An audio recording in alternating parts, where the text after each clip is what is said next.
right.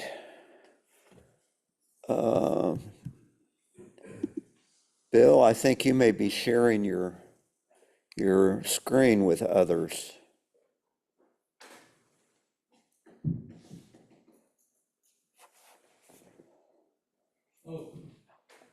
Did you intend to share?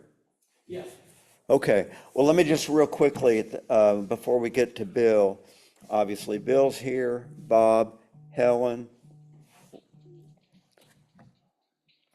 Stop. Helen, Josie, Chuck, Tom, Mark, Lynn, and part of me is here. Oh, and didn't I say Larry? I didn't. I thought I would. I think that was when my phone rang. So, did I miss anybody else? All right, Bill, you're on. Let's see. Is this going to work for me?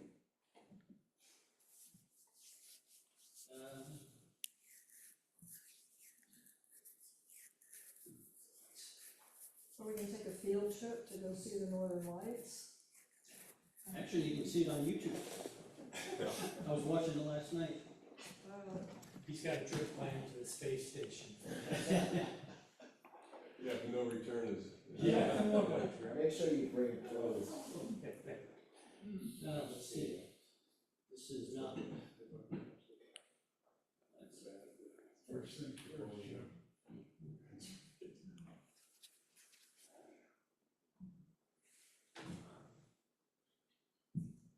Come on.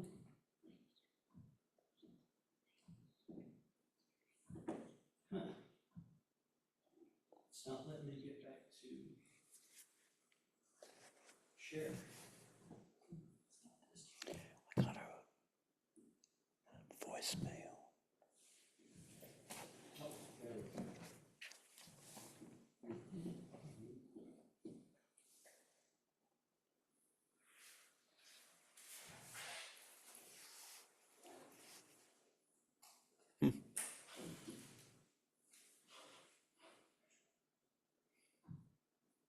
Okay, I don't know what's going on. Here it goes. Let's see. This is not what I was trying to share. It was beautiful. Yeah, that's supposed to be the example. No, listen. There we go. I'm gonna stay here because it doesn't look like it wants to go. Oh, there it goes. Okay. It's magically happened. Yeah, I picked on this subject because of what's coming up at the end of September and beginning of October. Is some comet that's going to be visible to the eye, and it's going to happen like over a 2-week period of time. So it gives a lot of opportunity to maybe give it a shot if you've ever played around with astrophotography or just want to try to give it a go. I sent out a video which covers a lot of this. So what I just want to do is kind of review over it just a little bit, and if there's any questions, maybe we can talk about it as a group. Basically, the first thing is shoot it in RAW, because with RAW you have a lot of opportunity to make changes to more of the image than in JPEG. And what's particularly important when you're doing astro is the ability to change the temperature of your image. Sometimes it might become a little too warm if you just let the auto balance, white balance do it, and you can make adjustments through the RAW file much better. Sturdy tripod. What was interesting in that video, something I never thought about, is that I had a travel tripod, which is not like my carbon fiber one. It's not quite as sturdy, but the fact of not using the bottom legs can help out a lot, because that's your weakest point or your more active area that will give you shake on the bottom of a lot of tripods is a little hook. You can put a bag on there and hold it, it'll hold the legs more firm into the ground. A sandbag, Yes. not just a bag. turn off image stabilization. That's something that I've done a lot of talking about, and I hear more and more people on YouTube making sure that they say it too. Set up your delay for your shutter release. Some people use a little button handheld one, but I use the in-camera delay. You can set it at 2 seconds, 5 seconds, 10 seconds. That just helps you keep any kind of shake out of pushing the shutter button. Go to completely manual. And this is both the camera, as far as your settings go, as well as your lens. And it's really doesn't end up being that scary. At one time, going manual for me was like, I don't know, I like aperture priority, but I found that going manual, especially for astrophotography, is the way to go. Because what you're gonna have to do is you're gonna have to focus on a star. Your autofocus is not gonna do that. And we'll talk just a little bit more about that. But then also completely manual on your camera, because you're gonna want to set your ISO, your shutter speed, and your aperture. Now, focusing manually. The best way to do that is aiming your camera up toward the area where you're gonna try to take the image of. Find the brightest star or planet, something that's out there. Then on the back of your camera, you have those little 2 buttons, the plus and the minus. What that will do is, as you press the plus, it will magnify the LCD on the back of your camera. And now you can take your focusing ring on a lens and start turning it to focus. It's going to be a lot easier to focus on something that's bigger in your LCD. And as you'll probably first see it as being like a fuzzy ball. But as you're moving that focus ring, it's going to get smaller and smaller until it becomes a sharp little object. And that's when you have the focus for that image.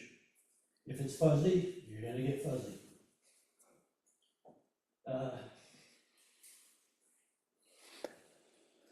Okay. Well, Bill, let me add one other thing. Newer cameras, you are mirrorless, you're seeing on your screen what you would be shooting. If you have an older camera, I can say this for Nikon, I can't for others, but it's live view, and you have to shift over to live view, and then you're just using the LCD. You're not going to see anything different through the viewfinder, but the live view gives you what would come up more automatically if you have a newer camera. But okay, sorry, Bill. And some of the things too is the starting point of trying to do your settings once you have the focus. Use your widest aperture. You know, for some people that might be 3.5, it could be 4, 2.8. So whatever allows the most light to come into your camera, which is going to be the lowest number, that's what you want to use. Use your widest aperture. Oh, I do have that there. The video talked about ISO 3200 as maybe a starting point. And this is just starting points. You know, as you take the pictures, you start changing. You might change your shutter speed, you might change your ISO, but this is just a starting point. And know your maximum shutter speed before you get star trails. Now, if you want star trails, shoot real long.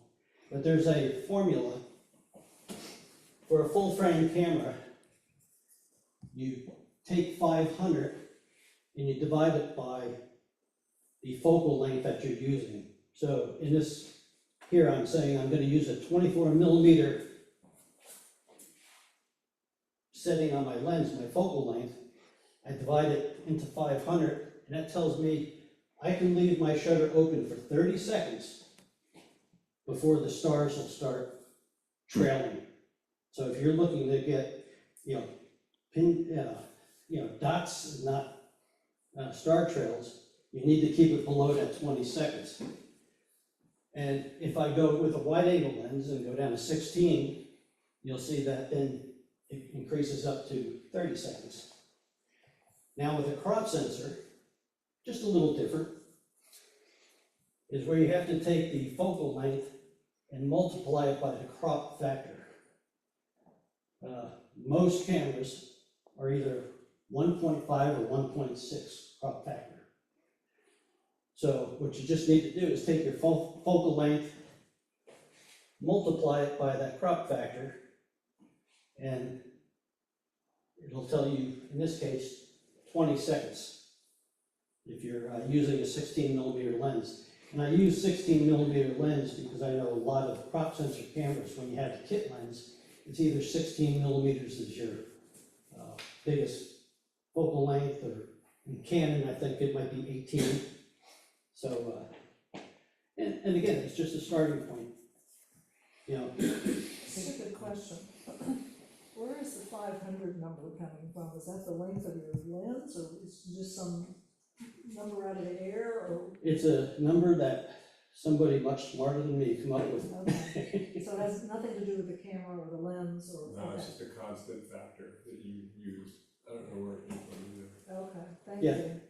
Because what happens is, like with a full frame camera, you know, we have bigger lenses and we have a larger, what they call field of view. With a crop sensor, it comes in more. You don't get that wide field of view.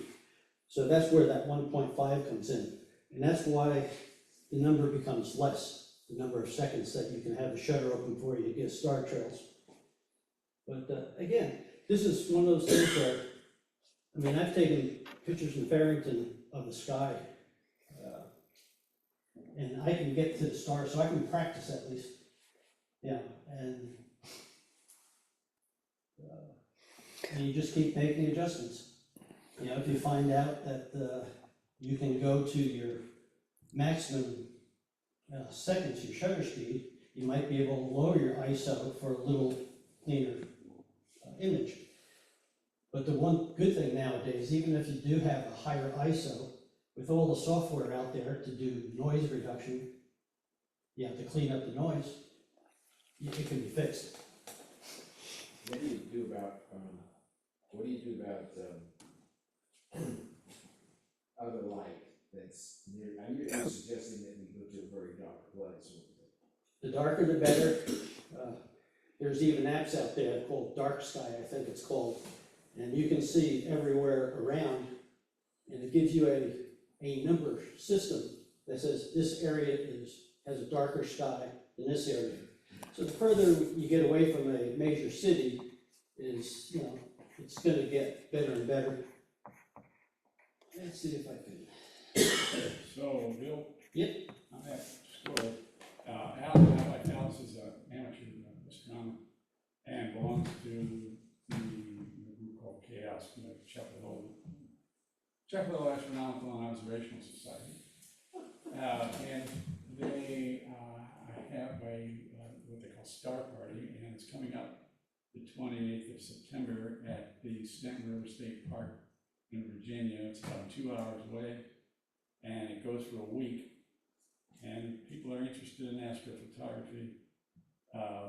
There are serious astrophotographers there. And they have a public gathering on Saturday, the last Saturday, whatever date that is, I'm not sure.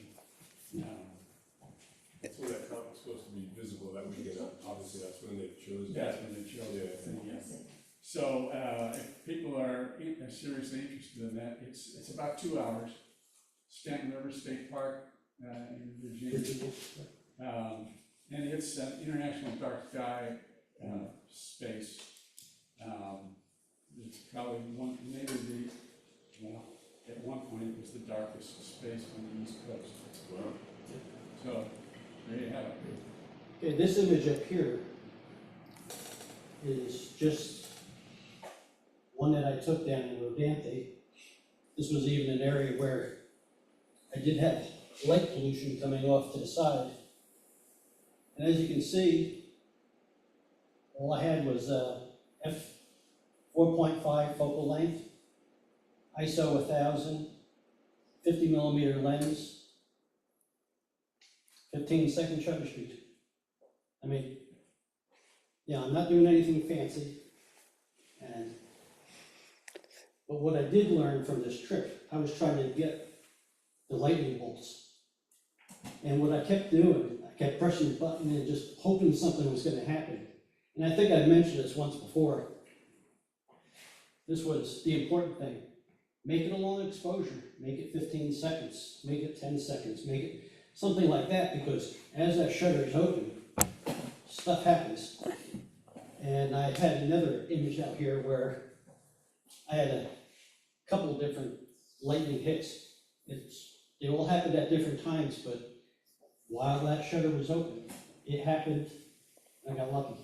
You know, another technique you can use is to take multiple exposures of 15 seconds each, and with like very little gap between them, if you're trying to capture lightning, for example.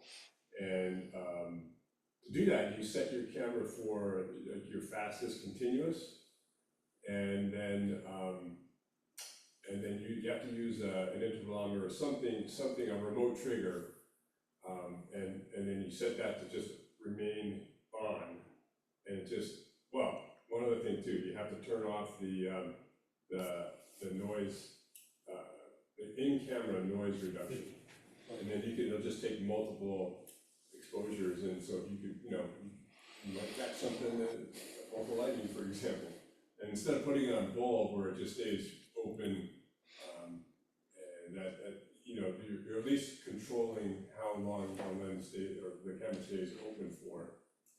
Anyway, and because that's another technique you can use for doing other things with star pictures, using on the software and stuff. Bill, do you remember what time of day this was?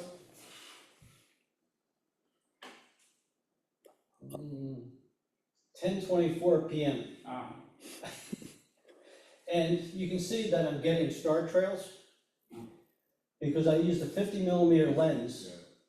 And if I use the 500 rule, that's supposed to be 10 seconds. So I allowed it open 5 seconds longer. And that's what you get. You start seeing the stars start moving. And sometimes that'd be good, you know. Some people do this thing where they find the center of rotation and they leave it on for hours and, yeah, they get this big, yeah. But I just wanted to show you this because it's the simplicity of it. It's one shot. I played around. I took over 200 images this night to get a few good ones. And then once I realized that the longer exposure was going to be my success, then I started using that, and all of a sudden it becomes much easier. But you gotta play. Well, interesting, makes me want to do it. So, thanks, Bill. Yeah. Cool. Before we get to photos, any announcements?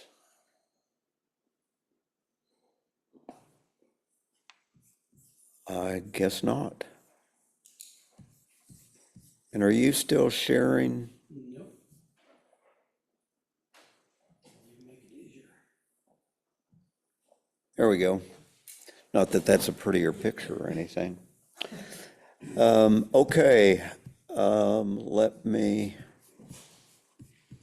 get the photos up.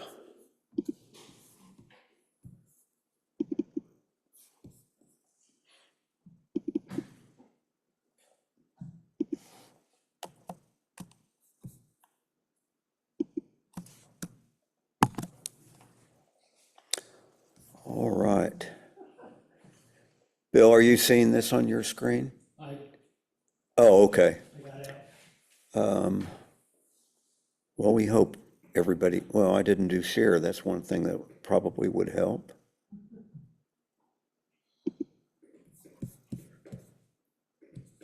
I can't find them.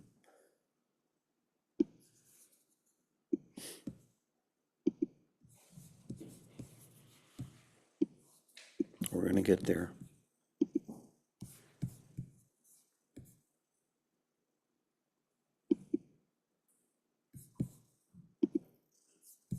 What is this comments name? I've not seen it anywhere. It's a Asian name, I think Japanese name, so I can't remember, but it also has a number, you know, which I also don't remember. But if you just Google Comet for this year, you'll find it. I looked again today for the eliminate the floating controls, and I still can't find it. So anyway, Josie is up, and this comes from the Roads Challenge last meeting. This is a picture I took a couple of years ago. Thank you, Dan. This is a picture I took a couple of years ago, and off to the left, the road continues to the wonderful Lynn Cove Viaduct. And it was a cloudy day. It was not raining right at that minute. We have learned if we go up to the Blue Ridge Mountains in the fall, it will rain. But you can also get interesting pictures in the rain. I did not shoot in panorama. I cropped it to panorama. I used my Motorola phone. The ISO was 100, f-stop of 1.7, and 1/1250th of a second. So all of the settings were automatic. The composition was not. And the cropping also was intentional. And I worked hard to get both the road in the foreground and then the road way out there in the distance. Yeah. And some people. Oh, And the nice That's leading nice. lines with there's several, you know, the trail and the railing. And I like that the people are facing the opposite direction. Yes, that's a. I like that too.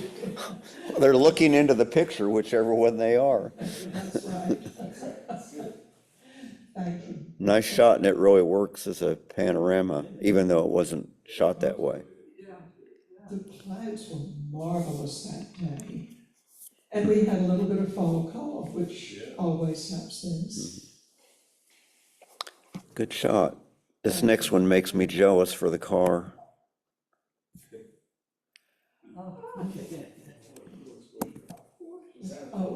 It's a Porsche. We were Yeah, up in 356. last September, and there was a Porsche car rally. Most of them were that bathtub model, you know, the bathtub turned upside down and put on wheels. And because every time we go to the mountains, we go to the Lynn Cove Viaduct because we enjoy it so much. Here came all of these cars, and I took hundreds. And by the time I took this one, I was trying to get a sense of movement, and so that the car would be in focus mostly, and the background blurred to show that they were going about 100 miles an hour instead of a sedate 25 or so. And this, I used my Canon R6. It was a full frame, but I cropped it to give that effect to it. F-stop of 8, shutter speed 125, and ISO of 200. And they were having the best time, and so were we. And because I was one of the few people there that had a camera that looked like some marvelous thing instead of a phone, most of the drivers thought I was the official photographer. And so I was on the other side by now, but when I was over on the same side of the road, they'd all waved as they came by. So that was kind of fun. It looks like he has his right hand as a okay. I hope that's what that is. Anyway, this is a 356, and I think Lynn taught me this not too long ago, that it was a car that was based on the Volkswagen, the Bug. And you can kind of see it if you look at it. But anyway, nice photo. Thank you. I'm glad you're back, Josie. Thank you. Glad to be here. I've missed you all. All right, Tom. Where's Tom?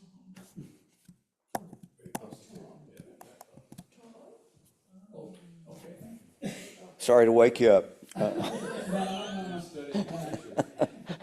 Okay, this is, yeah, okay, this is, we're doing railroads, right? Yeah. So this is a picture of a, Sorry. railroad terminal in Buffalo. I took We've this lost picture the a picture. couple of years ago. It's changed a great deal. Maybe you remember that picture that I took a couple of years ago. Well, I don't know what happened. Just a second. You click something and then it changed. Anyway, I'm not curious about the picture because you can't really tell what you're looking at, except that these are, the building is, the building was built in 1929. It was an enormous train depot for the New York Central. And I love these railroad icons that remain. It was a huge, huge thing. It was built in 1929, so that number probably everybody knows what came next. And then right after that, it had a big comeback during World War II. There were thousands and thousands of trains that came through there with carrying troops. And then came the end of the war and the automobile and the airplane and this huge, big, enormous building that never really got used. It has turned into an artifact. Where again was it? It's in Buffalo. In Buffalo. Yeah, it's quite a building, and I remember being in there and taking trains from there when I was a child. Anyway, this is some of you can see the care that went into this thing. That's a great detail. Yeah. You know, like, for something that's so big, sometimes it's hard to figure out how to capture it. I like the composition. Yeah, good picture. Lines, all the different lines in that. Yeah, it's a remarkable thing if anybody's ever happens to be there. You can look at this thing. It's I think 17 stories tall. It's an enormous building that's completely abandoned. All with never-ending plans for its revival that never happened. Cool The shot. next picture is a piece. You can see how this is not one of the tall places, but you can see how much how devoted they were to this Art Deco style. Great blue sky. Yeah.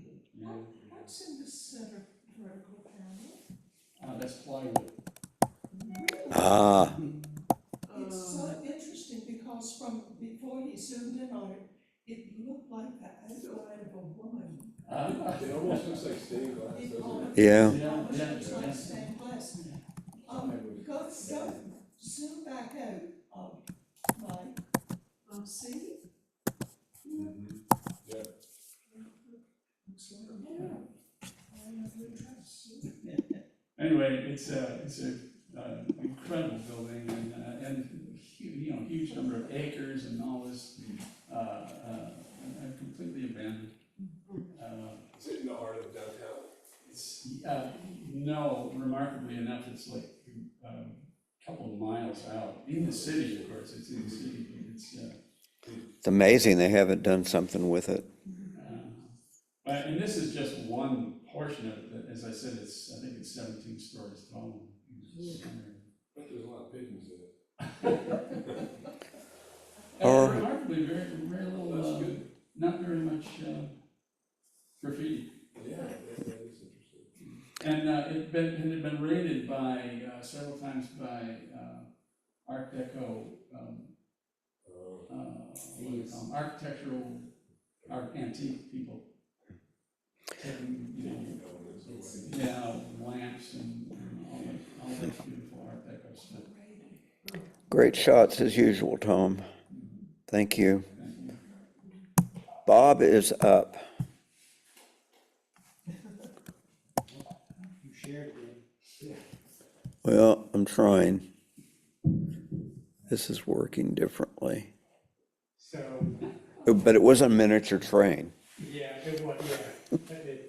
There's a gentleman in Farrington Village, Jim Copeland, who a friend of a friend told me about him and called him up and said, can I come over and take a couple pictures? And I thought it would be 15 minutes and I'd be out of there. Didn't work that way. It was an hour and a half, but it was good. This guy is some type of a garden type model train person. I don't know the exact verbiage, but the train is outside in the back of his house. He had, landscaping done for this thing. So he keeps the cars in the garage, and when it's good weather, he brings it all out. And how big is it, About Bob? 20 minutes for him to make the steam for this locomotive, but I thought that was kind of cool. So, and it just, it was pretty amazing setup. And it's worth, he loves people coming over. If we ever wanted, anybody who wants to come over, just give him a call, or a group of us could go Yeah. over. And What's his name again, please? Jim Copeland. So, this was, I just cropped it, I used some haze reduction, in an aperture mode. And the other thing, he's made most of the next picture is a building, it's a railroad station. And he makes the buildings himself. Oh my God. He's very detailed. So, Boy, that is so typical of a railroad. yeah, so it's another one that I just cropped in aperture mode. But it became a really interesting hour and a half. I've never seen anybody as detailed as him. Almost nobody's detailed as him. Where But- is the house? What's that? Where does he live in Barrington? If you go, it's like the Spindlewood area, but not exactly, I forget the exact. Okay. Near Millcroft, isn't it? It is Millcroft Circle, thank you. Yeah. Oh, Yeah. okay. It took me like 3 minutes to get to his house from where I am in Weathersfield. But on both of these, Bob, the depth of field is great. good. So, yeah, it was interesting. And he loves people coming over. Yeah, All very right. often on Nextdoor, when he adds something to it, he usually takes a picture of it and puts it on Nextdoor. He's proud of it, yep. Yeah, he's got a whole camera, that's the other thing that impressed me, he's got a whole camera set up with a tripod, so he's doing what we're doing. All right, thanks, Bob. Scale, Bob, to see where, how big this stuff is. Yeah, it's laid out. Yeah, it's not extreme, I don't know what to tell you. Yeah. Because I don't have the dimensions. Yeah, I mean, if you're standing like 10 feet away, can you see the whole thing, or? Oh, yeah, a couple feet away. Okay. Yeah, I mean, it's not. Well, I mean, unlike, say, like, we were talking about the thing in Gibsonville, where it's, half a football field. Yeah, that's not this. No, this is all small. Okay. Oh, Yeah, so fairly it's the small. size of the Lionel trains? These What's are that? G type, which makes it the largest ones they made. Oh, okay. It's something to do with garden That's training. cool. What's that? G comes from garden. Yeah, from garden, yeah. So those are bigger than like the 027 gauge? Oh my which God, was- yeah, they make like this big. Yeah. And they're expensive too, I mean, to run a set like this would be pretty expensive. Yeah. This, one last thing I'll tell you about this guy, so he's so detailed. See that door? I'm not sure if it was on this building or another building. He made the doorknob to open the door himself with a piece of brass and a nail and did a little circle and somehow made the doorknob that's how detailed he is. It's just the basic. Thanks for sharing, Bob. Yeah. Sure is. All right, Larry's up.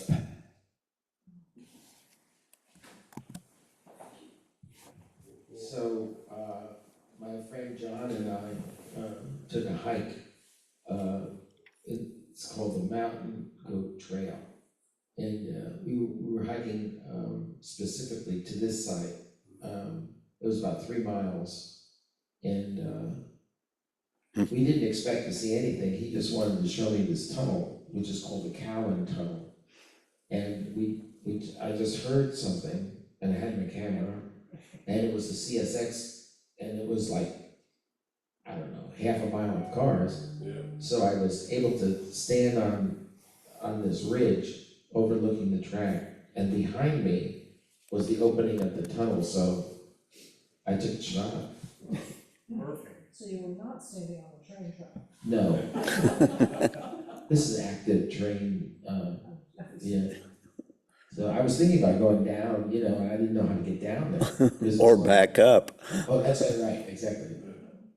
So this is CSX, so they own the mountain, with tunnel, and, there were a few chain link fences that said no trespassing, which we chose to ignore and, continued on our hike. And then from here, we went down another 3 miles to a little town called Tracy City. This is in Tennessee.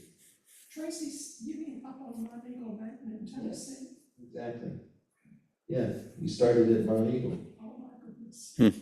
And he lives in Swanee, at the University of the South. So, and this is the part of the train going into this Cowan Tunnel.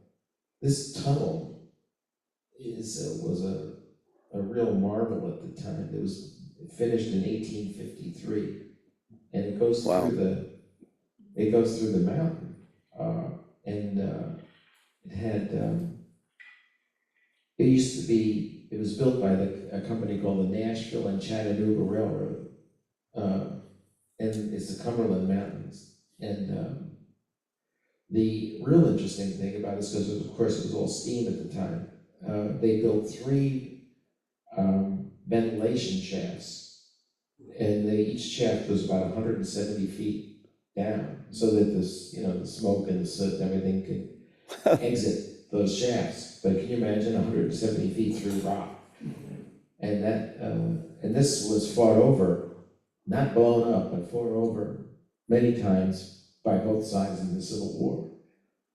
You know, because access to this road was really valuable, you know, but they never damaged the tunnel or anything like that, which is amazing. And yeah, so it was just amazing that it was actually going through when we were there. I mean, who could have figured? Do you know how long the tunnel is? I do know how long it is. It's 2,200 feet. Wow, half a Right through mile. rock. Can you believe that? Imagine getting stuck in the middle of it. That was before TNT, right? No, they had they had explosives, I don't know what if it was TNT, but, yeah. I mean, they. Yeah, so CSX owns it. This is a train wheel assembly. So, but I liked it because I like trains, and that's the hot box on the left. You know, they make sure that it's lubricated, otherwise sometimes the trains, the wheel assemblies catch on fire. So they go through, you know, and I used to use some kind of a lubricant. But this was taken out of the New Hope Railroad. Oh, yeah, yeah. Anyway, so that's it. Let me see, on the CSX, it was ISO 455 millimeter, 6.3, and 1/60th of a second for both. So, All right. Thanks, Larry. Bill is up.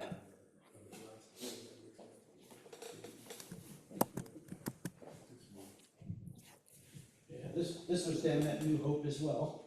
And Yeah. what I did is I tried to get a low perspective.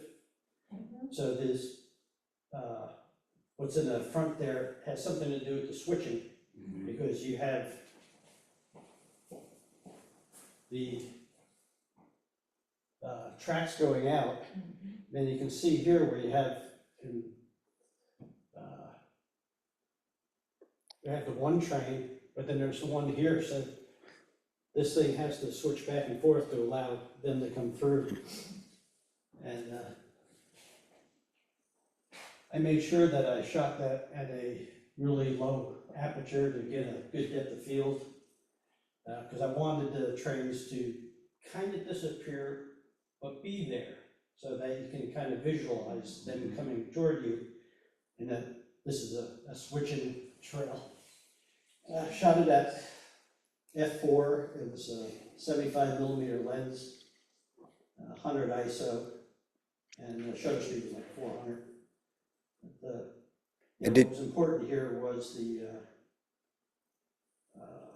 depth of field. Did you shoot this as a panorama or crop it? Now, because of, I put it 16 by 9, just because I wanted to get rid of some stuff that didn't add to it. It was a distraction.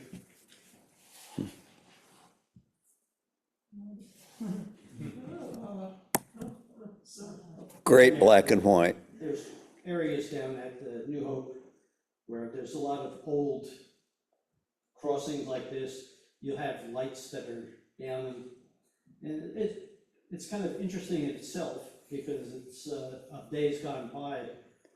And yeah, this one I just took because, you know, it is showing a time gone by. I shot this in color, of course, but it just didn't pop. It didn't really tell a story. And as soon as I turned it into black and white, I think it kind of gives you that lonely old kind of feeling that, you know, it is a time gone by. I shot it at using a 24mm.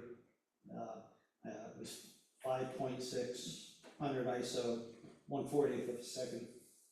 But yeah, I could shoot it at a slow shutter speed because it wasn't moving.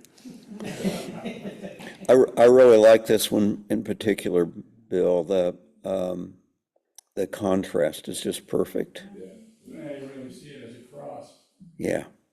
when it's on its side like that. It's a nice composition too. Yeah. Good shot. All right, Chuck's up. So I went on to, thanks. I went on to Google to see where are lots of some rail yards around here. I figured Durham or Raleigh has to have them. So I found the CSX rail yard in Raleigh, and it's right near this like garden place that I've been to many times. I'm trying to remember the name of the garden place now, but I can't think of it. But it's off of like Wade Avenue. It's near Wade Avenue and Capitol Boulevard. It's over on that side of town, and it's an interesting neighborhood. It's like just to the right of where I took this picture. There's a whole bunch of new, not super fancy condos, but pretty fancy. I'm sure they're not cheap, and looks like the neighborhood is like kind of coming back.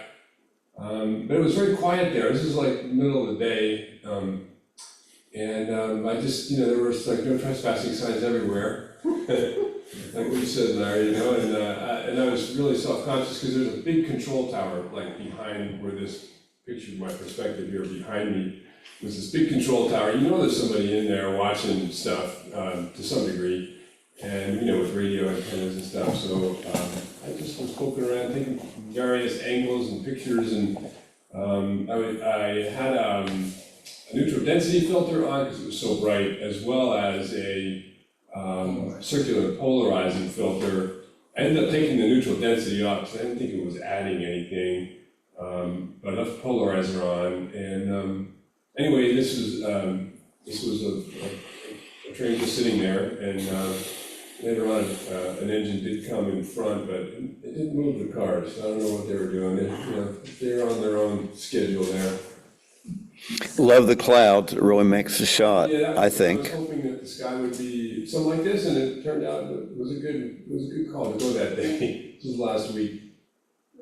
But there's, around trains, there's always this, it's always very gritty and dirty and chemicals lying on the ground and just, it's kind of rough. Where was this?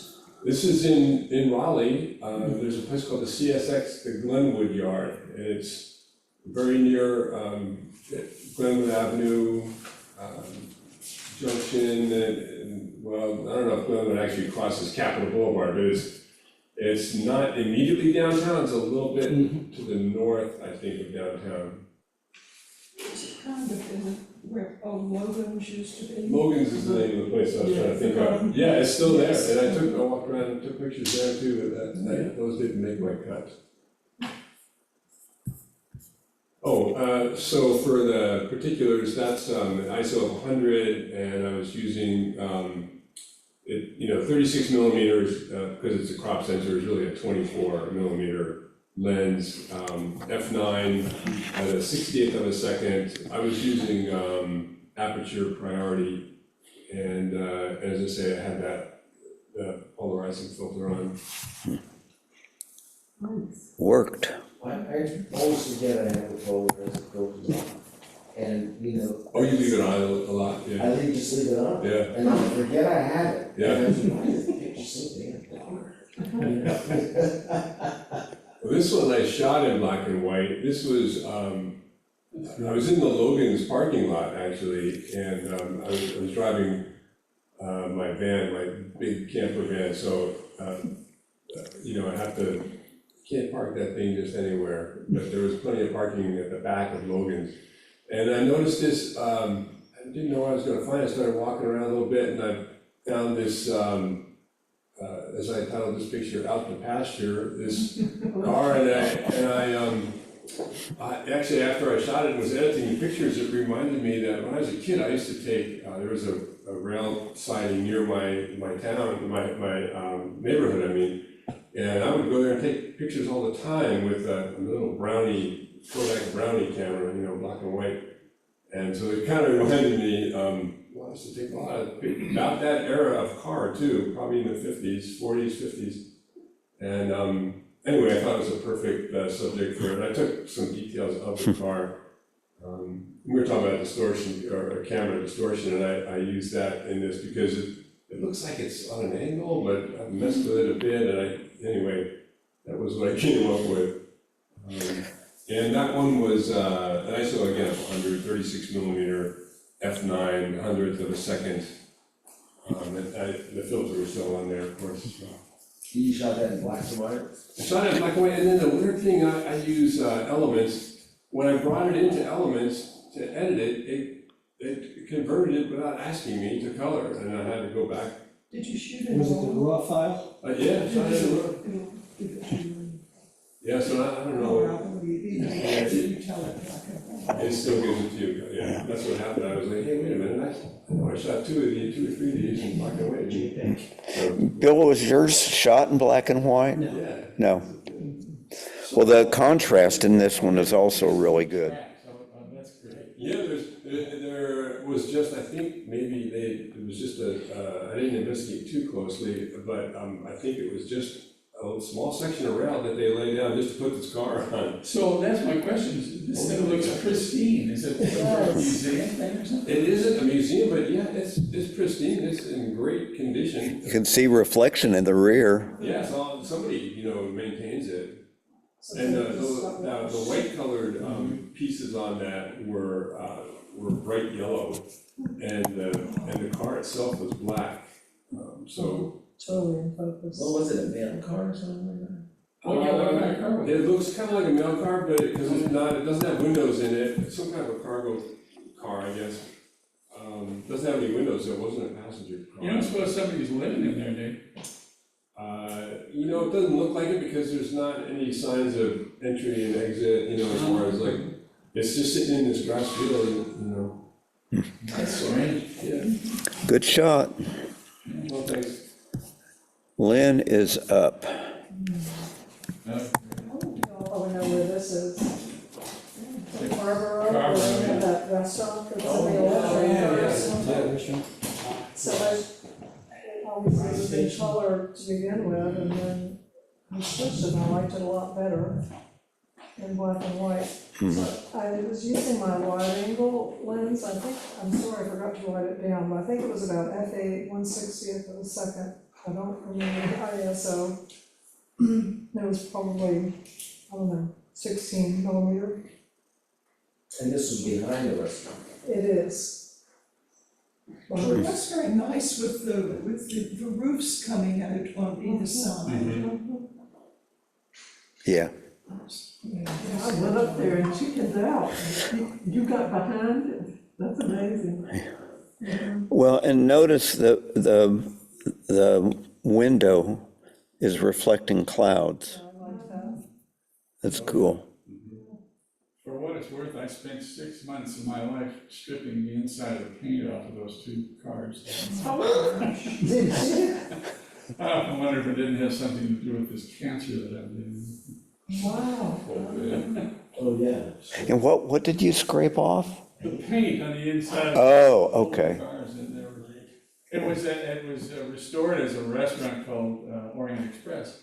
It was an Eastern European restaurant. A friend of mine was doing that. Anyway, I think it still is a restaurant, isn't it? Yeah. Yeah, Thai though. Thai restaurant. Yeah.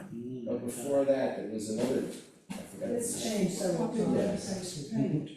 But Jay Horowitz bought the things and put them in there, and I stripped the paint off the inside. That's a lot of work. And this is, off of School Road. Oh, yeah. I don't think I've ever seen a train on that track, so I was seeing.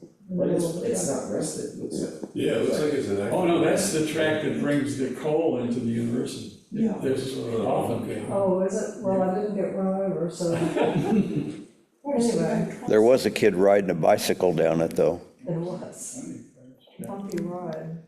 I didn't realize that's what it was used for. Yeah, that, you know, when you see that traffic jam in Carrboro because there's a train that's. Yeah, I wish I had cropped more of the front so you could see more of the curve, but, Looks good. I like the reflection off the sunlight off the train. Yep. Then I would think if you were going to crop anything, you might want to crop some of the sky part out too. But the line of the rails is with that curve, really nice. very nice. I wonder what would have happened with haze control. I think I probably used that. Well, that's something this group taught me to do, and it's helped the clouds. Yeah, I usually do that. What time of day was it? The shadows are so It good. was in the afternoon. 4 o'clock, 4:30, yep, something like golden that. hour. When we were in Carrboro, it was actually drizzling. We went there first.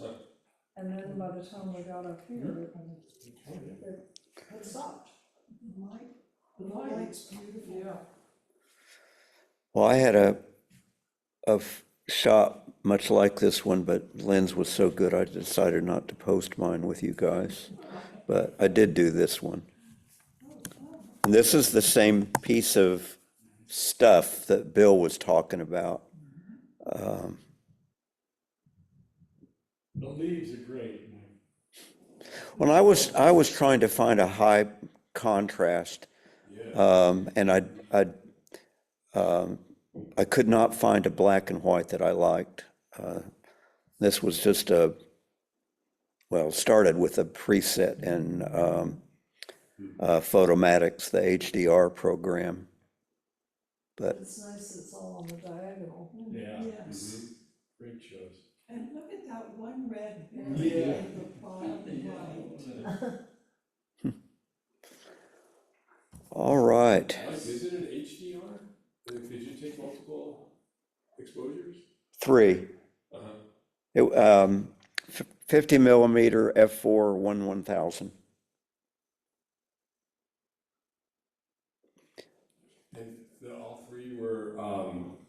Did you shoot it in HDR or did you do HDR? No, I should have looked at all three of them, but the aperture was the variable. So it was on either side of that average, I guess. It's got so much depth to the texture of it. So when you do HDR, you're doing 3 HDR shots, the variable is not always exposure, underexposed or over or normal? It will take 3 shots and it will keep as a constant aperture or shutter Oh, or ISO. oh, Yeah. But I think you're going to get to the same place in terms of the output if you were changing shutter speed. okay. All right. Nice. Oh, and by the way, I found the floating controls. And it turns out you can do it once you have the share going. So now how do I get out of this? Stop share. All right, good pictures. Interesting that there were so many in black and white this time. So, Timothy's having his influence. Yeah, he's rubbing off on it. yeah. So I got a text from Alice, and she says that the email address for chaos is chaosastro.org, and the comment is comment/2023A3. And she says also that Comet Olders is visible now in Arcturus. So there you go. I'll be at the beach and hopefully it'll be a nice dark area there to get. But the one that, for that week, I guess, is called Comet 2023A3. It hasn't been as clear as I want it to be lately to take night pictures because of the smoke coming from the fires, but you do want to, I love to mess around with night photography, and if you do want to, one suggestion is, if you want to try it out at all, you got to practice messing with your camera and your setup because it's dark. When you're doing it for the shot you want, and you gotta be able to know how to get around your camera without necessarily seeing it or seeing it with a really low red light. Yeah. Red light. Yeah. But even with the red light, sometimes it's quite make out unless I. Do we know the challenge for next time? What is the challenge next time? Favorite color. Favorite color? All right, y'all. Good meeting.